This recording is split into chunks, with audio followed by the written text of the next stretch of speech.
Bom dia e bem-vindos à audioconferência sobre os resultados do terceiro trimestre de 2020 da B3. Neste momento, todos os participantes estão conectados apenas como ouvintes e mais tarde iniciaremos a sessão de perguntas e respostas quando as instruções para os senhores participarem serão fornecidas. Caso necessitem de alguma assistência durante a audioconferência, queiram, por favor, solicitar a ajuda de um operador digitando *0. Cabe lembrar que essa audioconferência está sendo gravada e transmitida simultaneamente pela internet, via webcast. O replay deste evento estará disponível após o seu encerramento. Gostaria agora de passar a palavra ao Sr. Daniel Sonder, vice-presidente financeiro, corporativo e de relações com investidores da B3. Bom dia a todos, bem-vindo à nossa conferência. Eu estou com o time de RI, o time de finanças aqui junto comigo. Queria agradecer o trabalho deles em preparar todos os materiais que a gente divulgou desde ontem em vários formatos, também o time de comunicação que nos ajuda a fazer o podcast. Nós tivemos um trimestre com um resultado muito interessante, crescimento em praticamente todas as nossas linhas de negócio, com exceção da unidade de financiamentos. A gente continua a ver um mercado de capitais que evolui do ponto de vista estrutural, onde mais companhias vêm acessando os nossos produtos e serviços para obter capital, seja na forma de equity, seja na forma de dívida, para tanto financiar os seus projetos, como reciclar eventuais posições de seus acionistas, que permite um crescimento e desenvolvimento saudável do nosso mercado. Do lado dos investidores, a gente percebe um continuado aumento do interesse dos investidores, especialmente brasileiros, pelos mercados nos quais a B3 opera. O destaque ao mercado de ações, onde a gente vê um crescimento importante no número de pessoas físicas e também na alocação de fundos de ações ou na alocação de ações dentro dos fundos na indústria brasileira. Isso tem se traduzido em resultados bastante favoráveis. A companhia tem sido capaz de lidar com volumes bem maiores nas suas plataformas e, ao mesmo tempo, caminhar com uma agenda de lançamento de produtos que busca, na nossa visão, atender aos anseios que o mercado tem de maior sofisticação e de ter mais oportunidades para oferecer para os diferentes tipos de clientes. A gente tem continuado a operar com excepcional resiliência, mesmo com quase todas as nossas equipes em trabalho remoto. A B3 também fez um compromisso de investimento social privado e tem buscado apoiar iniciativas sociais para mitigar alguns dos efeitos bastante sérios da pandemia ao nosso redor. E, finalmente, a gente teve alguns itens extraordinários nesse trimestre. A Marcela vai apresentar agora um pouco mais em detalhes. E a gente vem mantendo uma estrutura de capital que busca, ao mesmo tempo, preservar bastante liquidez na companhia, uma posição de segurança e robustez do lado da posição de caixa e também ter um nível de endividamento que seja adequado para os nossos acionistas, para que a gente tenha uma estrutura de capital que propicie um equilíbrio interessante entre capital próprio e capital de terceiros, e a gente pode dar um pouco mais de detalhes sobre isso. Então, esses eram os destaques que eu queria sublinhar, e eu vou passar para a Marcela falar um pouco mais sobre os nossos segmentos. Obrigada, Sonder. Bom dia a todos. Como o Sonder mencionou, a gente teve uma performance no trimestre bastante sólida. As receitas totais atingiram 2,5 bilhões de reais, que são 48%, quase 49% acima do resultado do terceiro tri do ano passado, impulsionadas principalmente pelo nosso segmento de ações, onde a gente atingiu um ADTV, que é a média de volume financeiro diário negociado, de 29 bi de reais, o que é um dos índices mais altos que a gente já observou aqui na B3. Esses volumes mais altos, eles foram em grande parte sustentados por um influxo de novos investidores na B3. O número de contas na depositária atingiu no fim de setembro 3,1 milhões de contas, o que é 120% maior do que a gente observou no mesmo período do ano passado. A gente, no segmento de listados derivativos, observamos volumes em linha com o terceiro tri de 2019, mas tivemos um efeito positivo do aumento da receita média por contrato, resultado tanto da maior participação dos contratos de câmbio no mix de produtos, quanto também pela valorização do dólar perante o real, já que alguns dos nossos contratos nesse segmento são precificados em dólar. No segmento de balcão, continuamos a observar também aumento de volumes, a emissão e estoque de instrumentos de captação bancária subiram cerca de 40% ano contra ano, e também na parte de debêntures corporativas nós vimos um aumento de quase 9% no estoque que fica na B3. No segmento de infraestrutura para financiamento, a gente foi o único segmento que apresentou queda na receita de 19% ano contra ano, mas esse segmento tem sido bastante afetado pela quarentena imposta pela pandemia da Covid-19, mas a partir de agosto desse ano a gente começou a ver sinais de recuperação nesse mercado. Em setembro a gente teve um mês com volumes bastante sólidos, que foi o melhor mês do ano e até melhor do que o mesmo mês de 2019. Então a gente tem razões para acreditar que o restante do ano vai ser mais positivo do que foi o ano até o momento. Do ponto de vista de despesas, a gente manteve a nossa disciplina de despesas, as despesas ajustadas, que excluem depreciação e amortização, incentivos de longo prazo, provisões e receitas ligadas e despesas ligadas à receita. Essas despesas ajustadas se mantiveram em linha com o que a gente observou no ano passado, o que nos levou a um EBITDA de 1,7 bi de reais, com uma margem de 79%. Acho que vale destacar também nos nossos resultados o impacto de um acordo que a gente fez relacionado a uma disputa com a massa falida da corretora Spread. A gente tinha um montante provisionado de 379 milhões de reais no nosso balanço. A gente fechou um acordo por 140 milhões de reais. E essa reversão de provisão teve impactos tanto na receita quanto na despesa e também na nossa linha de impostos. Por fim, comentar um pouquinho sobre o endividamento da companhia, que fechou o trimestre em 6,9 bilhões de reais, em termos de endividamento bruto, o que resulta num grau de endividamento de 1,2 vezes o nosso EBITDA recorrente dos últimos 12 meses.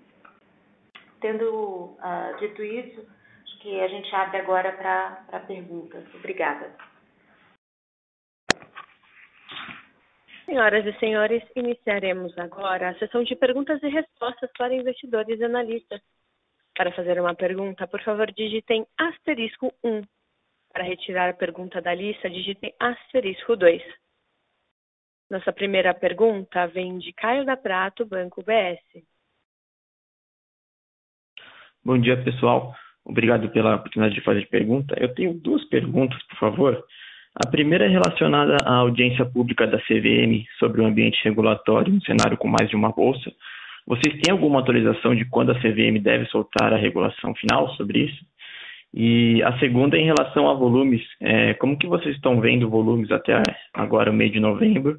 E se vocês esperam manter o nível de ADTV próximo ao que foi no segundo e no terceiro trimestre?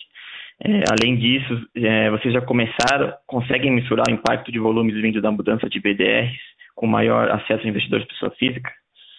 Se sim, se você tiver alguma ordem de grandeza, seria legal. Obrigado. Obrigado, Caio. Olha, a gente não tem visibilidade sobre o cronograma da 461. Considerando a época do ano, eu acho que é razoável supor que a gente não vai ter uma resposta até o final desse ano.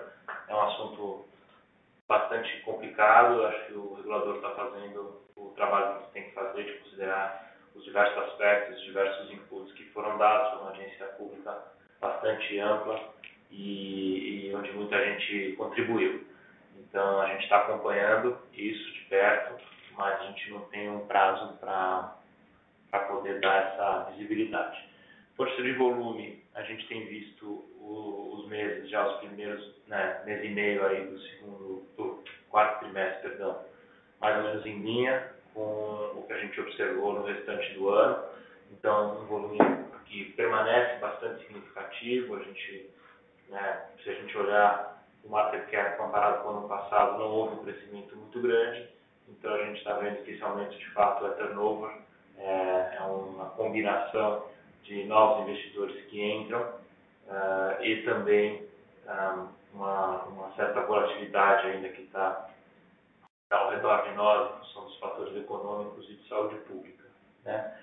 E finalmente, sobre a tua terceira pergunta dos BDRs, a gente tem visto com bastante entusiasmo o crescimento do produto. A gente ainda está nas primeiras semanas da negociação permitida para varejo, mas a gente vê que, comparado com o período anterior, onde era só permitido para institucional, a gente tem um aumento aí de quase 10 vezes no ADTV. Estamos perto de 400 milhões de reais por dia, aproximadamente, de ADTV nesse período. Tá? Então, é claro que isso assim, ainda é pequeno dentro do ADTV total, mas a gente vê isso como uma oportunidade bastante grande de, ao longo do tempo, mais pessoas se familiarizarem e isso, naturalmente, passar a fazer parte da carteira de ativos de boa parte dos investidores no Brasil. Tá ótimo, obrigado.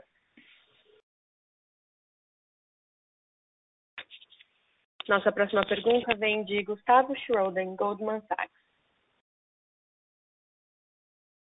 Bom dia, Sonder. Bom dia, Marcela. Obrigado pela oportunidade. Eu vou fazer duas perguntas. A primeira, eu queria explorar um pouquinho dessa questão do turnover velocity.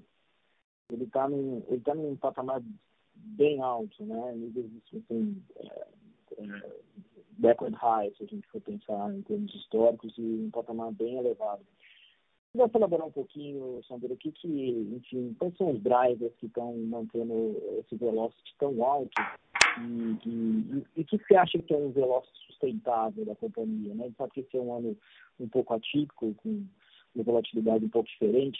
O que você acha que é um velocity sustentável para a gente trabalhar? E a minha segunda pergunta é em relação à pipeline de IPOs e follow-ons. Se você puder dar um update para a gente, como é que vocês estão vendo, se vocês vão melhor, se você puder dar um update para a gente, como é que está a quarto trimestre e expectativa para 2021, seria bom. Obrigado. Obrigado, Gustavo. O Velocity realmente, eu acho que surpreendeu a todos o que a gente tem observado esse ano. É muito difícil para a gente, como você sabe, dizer se isso vai permanecer ou não. Eu acho que tem, de fato, alguns efeitos um pouco atípicos aqui, né? A entrada de uma grande quantidade de novos investidores empurra esse valor para cima, não necessariamente porque eles têm um comportamento a longo prazo muito diferente, mas porque o momento da entrada gera uma movimentação inicial de ações que impacta essa métrica, né? E a gente realmente tem esse cenário de alta volatilidade, não tem certeza aí, porque a cada dia a gente tem notícias novas de segunda onda na ICA, vacina que sai, então, assim, tanto do lado positivo como do lado negativo. Eu acho que a gente ainda tem, teve eleições nos Estados Unidos com um ambiente incerto, você tem novas assim, reflexões aí sobre a condição da política fiscal no Brasil. Então, tudo isso, eu sei que assim, o mercado sempre tem notícia, mas nos parece que a gente está num momento especialmente intenso de volatilidade e de mudança de opinião sobre preços de ativos, e isso tem nos impactado. Então, infelizmente, eu não consigo te dar uma visão de longo prazo sobre turnover.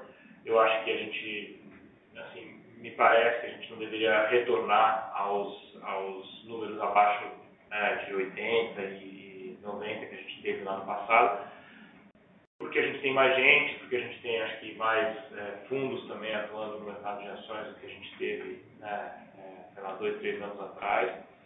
E, finalmente, também porque tem um outro fator que é difícil a gente destrinchar quanto que ele contribui, mas você tem mais e mais companhias colocando mais ações disponíveis a mercado, né? Então, aquela relação entre market cap e free float, né? Onde muitas companhias tinham apenas um pedaço pequeno do seu free float, do seu market cap, disponível para negociação, ou seja, tinha uma razão free float do market cap baixo. Isso está mudando em várias companhias, a transformação para uma classe apenas de ações, desfazimento de acordos de acionistas, o próprio desinvestimento de grandes posições do governo, de fundos de pensão, de bancos estatais. Então, tudo isso contribui para que a gente tenha mais ações disponíveis e, portanto, mais negociação e turnover. O segundo ponto que você coloca sobre pipeline de ofertas, a gente fica muito feliz de ver uma grande quantidade de companhias se preparando para vir a mercado. Eu acho que existe um diálogo aí que acontece entre investidores e emissores, intermediado pelos seus bancos de investimento, sobre essas oportunidades. Eu acho que é natural que, conforme a gente tem um número maior de empresas candidatas, a gente também tenha um número maior de empresas que eventualmente decidem, depois de testar o mercado, não sair. Eu acho que isso não é necessariamente revelador de algum tipo de tendência ou de problema no mercado. Acho que é uma questão de mais número de companhias pensando sobre isso, mais ofertas que saem, mais ofertas que eventualmente não saem nesse momento, que são reavaliadas para um momento posterior. Isso tem acontecido, isso acho que tem acontecido de uma maneira que é importante, porque que dá voz, né, aos investidores para manifestarem, tanto do ponto de vista de valuation, como do ponto de vista de narrativa, quais são as companhias, e readiness, né, e estágio de preparação, quais as companhias que em cada momento tem mais chance de obter atenção e fazer o oferta bem sucedido. É muito legal também ver a diversidade de setores que a gente está acompanhando. Tem setores super tradicionais, como o real estate, ou setores industriais. Recentemente tivemos uma indústria aí que faz materiais para o setor de energia. E do outro lado você tem histórias, né, do varejo digital, super entusiasmantes, em nova economia e muita coisa bacana sendo trazida à bolsa por varejo em geral, né, também, investidas de private equity e uma diversidade bastante grande no menu de opções aí para os nossos clientes. Tá ótimo, perfeito. Muito obrigado. Com licença, lembrando que para fazer uma pergunta, basta digitar *1, estrela 1.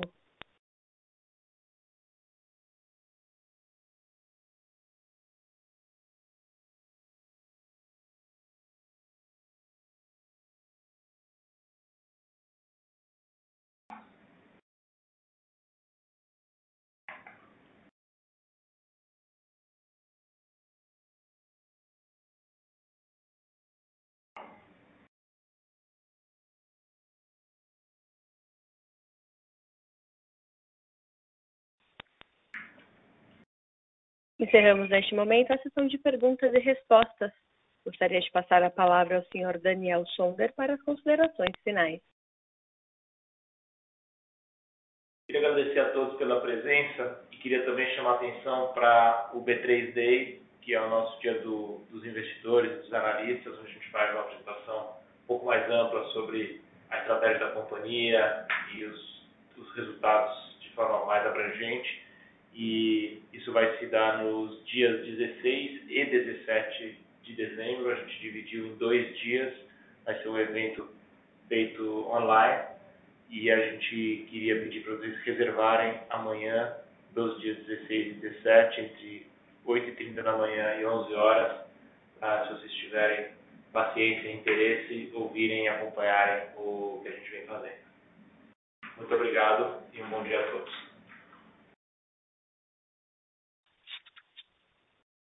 A audioconferência da B3 está encerrada. Agradecemos a participação de todos, tenham uma boa tarde e obrigada por usarem Chorus Call.